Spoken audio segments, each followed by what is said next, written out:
Massive AEW plans have been leaked, plus we're going to talk about so much of the AEW drama and what is the cause of it. It sounds like AEW could be sabotaged from within. At least that's what one AEW star believes. We're going to talk about all that plus so much more right here on The Angle Show.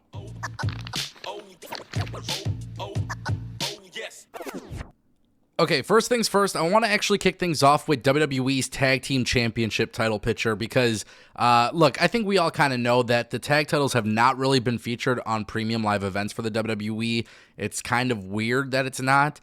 It's totally understandable as to why we've spoken about this in the past, but now, according to PWN, regarding the Tag Team Championships being defended on PLEs, they were told it's coming, but they want the feuds to be built up correctly for it to happen. PLEs are for the highest caliber feuds, which carry the TV shows, so it's more of a work in progress for the tag team scene as of late, and that, again, came from PWN, more specifically Corey Hayes.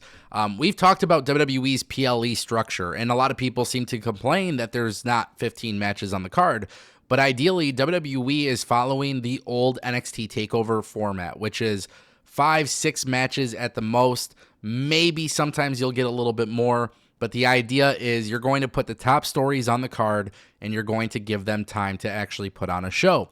And because of that, the tag team title picture has not necessarily been featured on PLEs. And it's very interesting because a lot of people think the tag titles should be on there. But I do agree, the best storylines need to be concluded or to be featured at a pay-per-view. Even if they don't conclude at the pay-per-view, those are the stories that are the biggest storylines. And also, in addition to that, you need to keep in mind one big thing that a lot of people seem to be forgetting. WWE is in the television business. You got to leave some of those big-time matches for television. You got to give people a reason to turn on the TV and actually tune in on Mondays, Tuesdays, and Friday nights. So for WWE, it makes sense as to why sometimes title matches don't take place on the PLEs. I mean, for a while, even the mid-card titles weren't being featured on the pay-per-views, but instead they were main eventing an episode of Raw or SmackDown. Now, with that being said, I do agree 1,000%.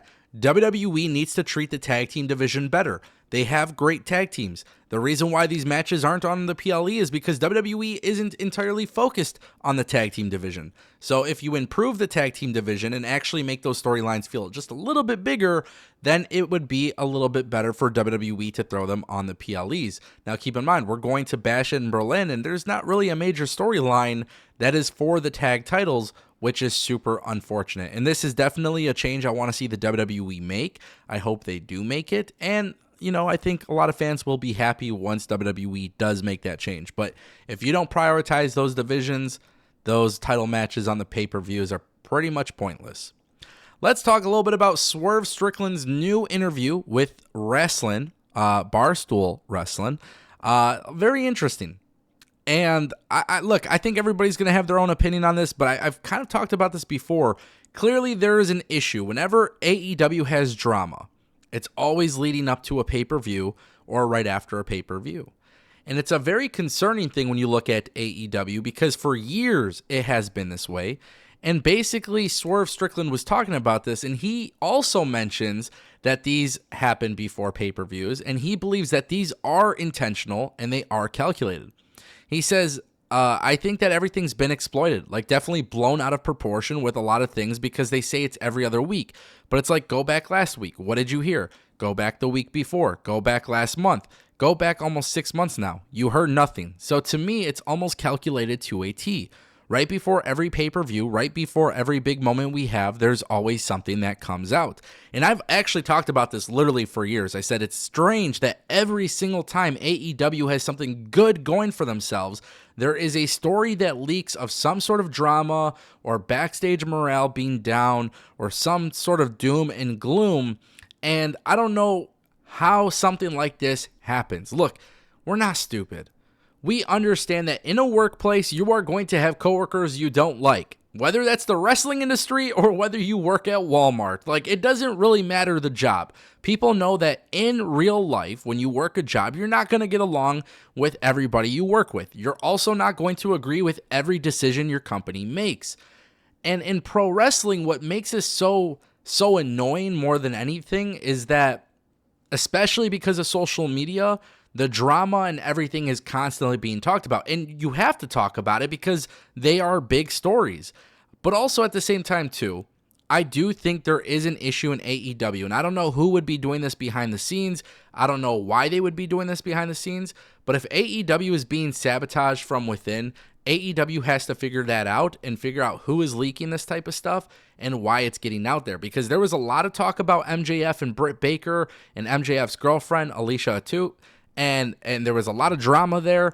And then you have a lot of people coming out and being like, no, it's blown out of proportion. And I highly recommend you guys listen to Will Ospreay. He was on Talk Sport. He also says it was blown out of proportion.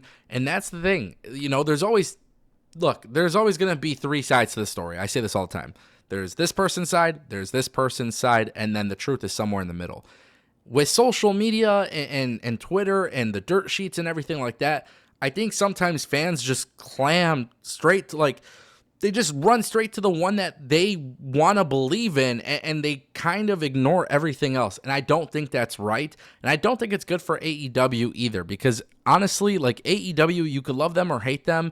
You could love WWE or hate WWE. But the last thing you really want for these companies is to have issues like that. And with that being said, let's turn our attention to our final story. This is an image that just leaked today. Yeah, if you look closely, AEW New Japan Pro Wrestling Forbidden Door London 2025. So we know that AEW is not doing All In at Wembley Stadium in 2025. We know this because they confirmed it is coming to Texas in the United States. But of course, everybody was wondering, well, what's going to happen with the UK situation? Obviously, Tony Khan's been very positive about his experience bringing AEW to the UK. But I like this. I like Forbidden Door. And the cool thing is New Japan Pro Wrestling also has kind of expanded into the UK, and they've done some shows out there and stuff. So it's not like this is a completely foreign idea. This is a concept that I think will work extremely well in the UK. We don't know the official venue. A lot of people believe it will be an arena show. I'm not seeing a lot of people believe that it's going to be a stadium show, but you never know. And I kind of want to point this out. I'm thinking deep down inside, AEW, New Japan in the UK, do it at the O2 Arena. It'll be perfect. I think this is great. I think AEW should be doing more UK shows. I think AEW came off really well in the UK in Cardiff, Wales. Very great crowd. I love international crowds. They love AEW. They love WWE. This is a good thing for pro wrestling. It's shocking that it leaked like this, and not an official announcement was made, but I'm guessing Tony Khan and AEW were hoping to announce it during the All-In broadcast. Obviously, we'll see what happens as it happens, but yeah, this is good stuff. I like it. I think anytime a wrestling company goes to the UK, it always comes across great on TV, so I couldn't be disappointed with that at all. Ladies and gentlemen, that is the Ango Show.